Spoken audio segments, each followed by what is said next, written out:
From starring in the first Asian American sitcom to advocating for LGBT rights long before it was accepted by the mainstream, to playing a North Korean soldier at this year's Golden Globes, Margaret Cho has never shied away from controversy.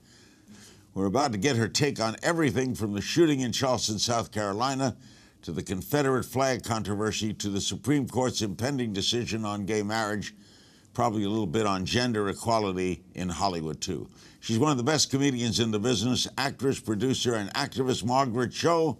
She joins me on set. She's in the middle of her Psycho tour.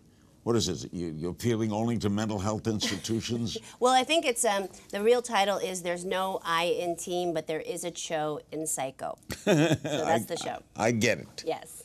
And it's successful, It's exciting, yes. You have some thoughts on what happened in Charleston? I'm so heartbroken. You know, I actually grew up in the church, and I have a real fondness for the church. I know that sometimes religious politics get in the way of gay rights and all this stuff, but when you go to church, you think that's the one place where we should be safe. And what is so sad is that this young man sat with these people for an hour, and you could tell he really didn't want to do it. And he could tell that these were nice people, but... So why did he do it? Who knows? You know, who knows what any of this is about, but it's a terrible tragedy. What's great is the church was back, they were back in there. Were you surprised that so many forgave him? It was really That boggled beautiful. my mind. It was beautiful that they forgave him, and that's the kind of people that they are. They are a loving, you know, a loving group of people. This is a terrible tragedy, but I think it's something that we really have to look at. I think we've really got to look at gun control. I don't really have that much of an opinion about gun control, but when this kind of stuff happens, you really have to think, what is the point? I mean, people are saying they want to protect themselves, but how could anybody protect themselves from this? Would you carry a gun to church to protect yourself from something like this? I don't know. How many people in America used a gun last night to protect their home in an invasion? I doubt any. I know. It's just, it doesn't make any sense, and it's just sorrowful all around. You grew up in San Francisco in the 70s. You went to Harvey Milk rallies, right? Yes. I knew Harvey well. Interviewed him a few times. He's a wonderful guy. Oh, what a guy. Yes. Could it be argued that we have come a long way? LGBT seems to almost be overnight accepted. How do you account for that? I think it's many years of activism. It sort of came in where I grew up in a time where we were really talking about AIDS. I think that's where the LGBT community really grew up politically, is looking for a way to make people understand AIDS as a disease and a crisis. And so that was where I think we found the language and the kind of grassroots support that we got, and then finally everybody was organized enough to work towards marriage equality. So I think the basis of gay politics really began with AIDS and trying to understand and get people to understand the disease. Does Southern California lead the way on this? I think Southern California did a great job in terms of marriage equality. I think mostly, though, we have to look to Gavin Newsom in San Francisco. He was the one who first started marrying gay couples in City Hall in 2004. And so we were all behind him. I was deputized to do marriage ceremonies in City Hall, which was the site of Harvey Milk's assassination. So it was an incredible journey to be able to witness all of this incredible history happening for the gay community there. Supreme Court is about to make a decision on gay marriage. Well, how do you think they're going to rule? I think they're going to rule in our favor. I think that human rights, equality, there's no question about that. You know, there's no debate about that. We are all asking for equality. That's what marriage equality is, and I think this is a very important right.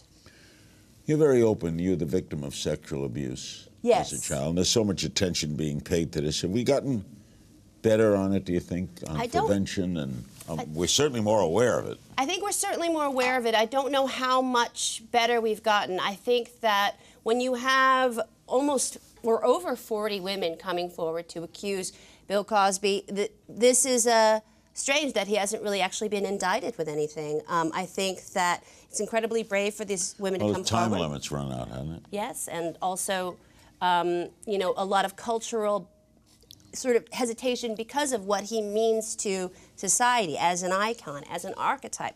But I think we've got to look past that and look to the man who has clearly done some bad things. And I'm inspired by victims coming forward. I think that when women speak about what happened, that really leads to healing. I think it's a terrible thing what happened with the Dugars and all of the stuff that's going on. But we're seeing truth. This has happened, and this has happened to a lot of people, not just women, not just... Think Bill will ever talk about it? I don't know. I don't know. I think he's from a different generation. I think he's really been kind of living this life where he's struggled with this before. This has just not been as public. I think we didn't have the internet in the same way. We didn't have social media in the same way when all of this was coming up. And it's really thanks to comedy that we're talking about it now. It's really due to somebody that was talking about it, like Hannibal Buress, who really kind of broke the news about this. You also said I always believe the women, I don't believe women lie about rape.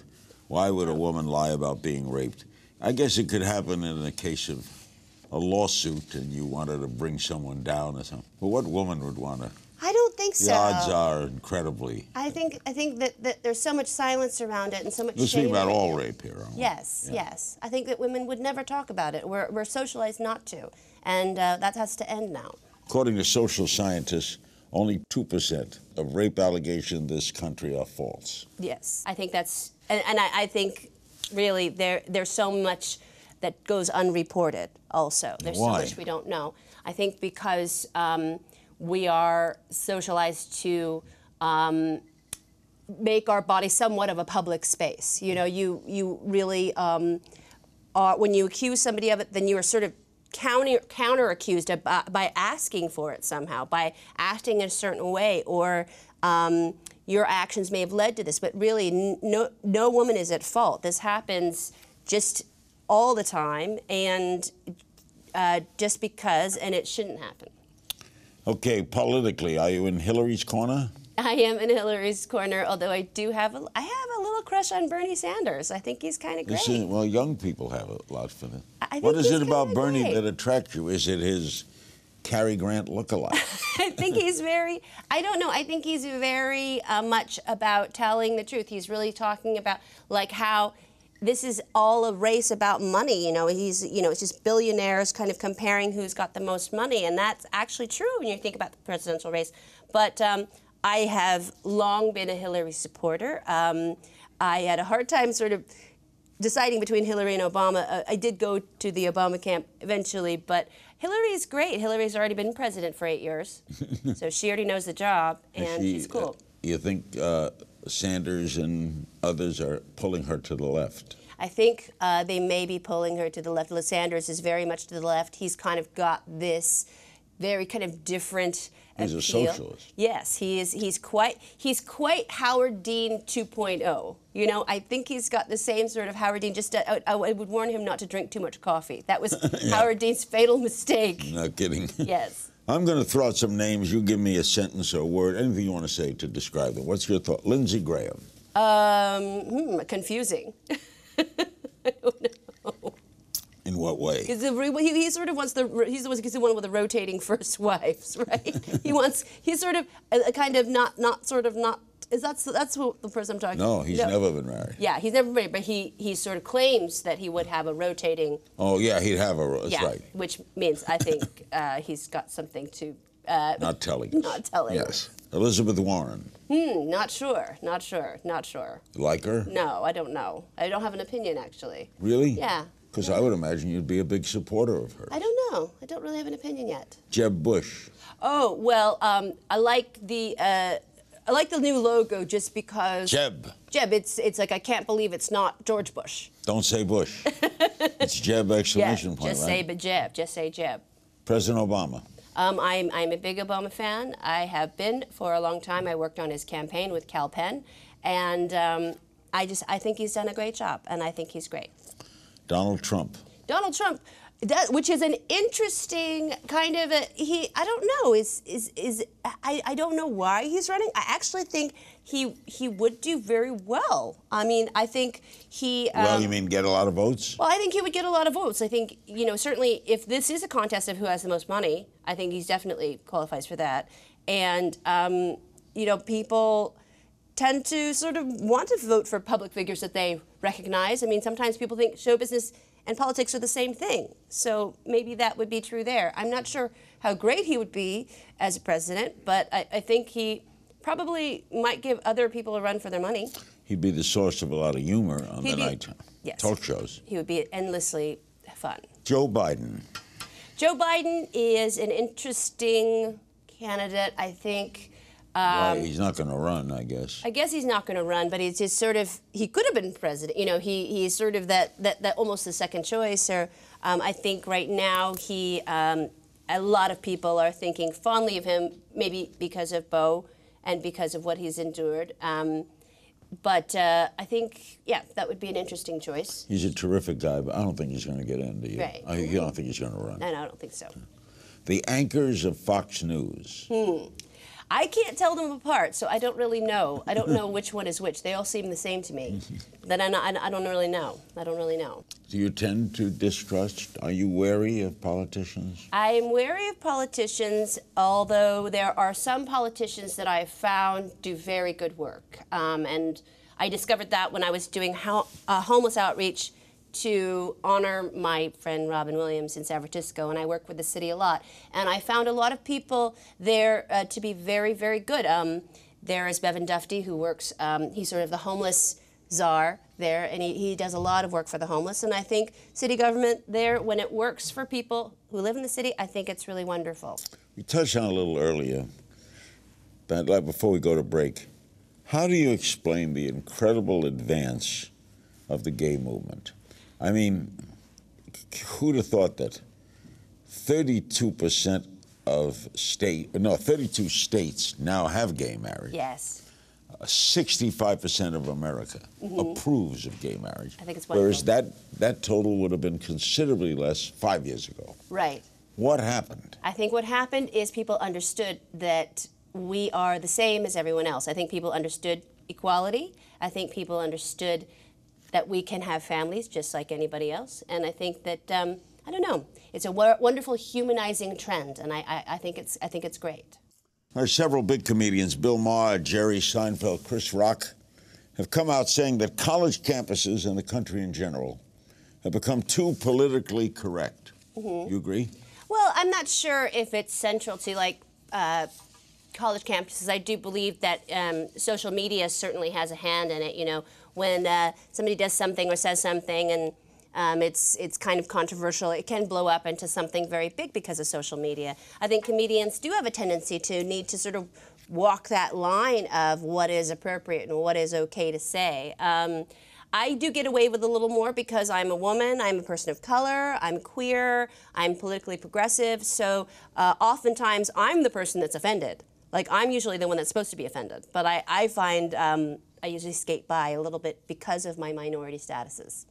Well, Jerry Seinfeld, though, puzzles me. I love Jerry. I do, too. Hasn't he always been politically correct? He's always been. Has Jerry ever gone over the board? Well, I don't know, because I think part of him is about decorum. You know, he is so proper, and he is so, I don't know, his comedy is really about logic and kind of playing with these different things, and I think it's really interesting that he would see a sort of a world that is kind of being offended for no reason.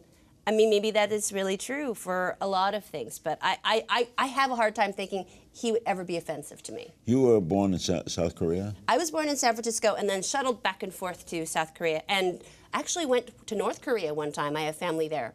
Really? So, yes. How'd you get up there? I got up there through a very, very thorough search through the DMZ, and it was quite terrifying. I went to the DMZ. Yes. It's weird up there. It's weird. It's very What was weird. North Korea like? Well, I was so young, though, I didn't really notice. It just seemed very clean and nothing barren. It was kind of barren, and there was nothing really to see.